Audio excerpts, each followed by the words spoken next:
अस्सलाम वालेकुम व्यूवर्स, उम्मीद करता हूँ आप सब खैरियत से होंगे। आज मैं आपके लिए एक और न्यू वीडियो के साथ हाज़िर हुआ हूँ। वीडियो की तरफ जाने से पहले मैं आपसे गुजारिश करूँगा कि जो मेरे चैनल पे न्यू हैं काइंडली मेरे चैनल को कर दें सब्सक्राइब और बेल आइकन को कर दें ऑल पे, ताकि आने वाली तमाम इन्फॉर्मेटिव वीडियोज़ आपको मिल जाएँ।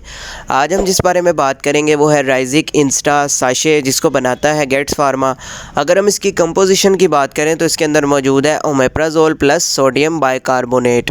राइजिक साशे का इस्तेमाल किया जाता है मैदे के हवाले से किसी किस्म का मसला हो उसको ख़त्म करने के लिए, यानी मैदे में अगर आपके तेज़ाबियत हो जाती है उसको ख़त्म करने के लिए, और सीने में जलन होती है तेज़ाबियत के बढ़ जाने से उसको ख़त्म करने के लिए। इसके अलावा मैदे के अल्सर यानी मैदे में किसी किस्म का ज़ख़म हो जाए उसको ख़त्म करने के लिए भी इसका इस्तेमाल करवाया जाता है।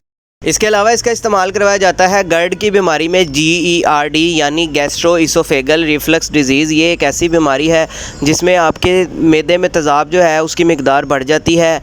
मैदे के ऊपर वाले हिस्से पर आपके तेज़ाब की एक तह बन जाती है, जिसकी वजह से आपको निहायत तकलीफ़ का सामना करना पड़ता है। बार बार जो है आपको खट्टी डकारें आती हैं, या इसके अलावा बहुत ज़्यादा आपको गैस फ़ील होती है, सीने में शदीद किस्म की जलन होती है।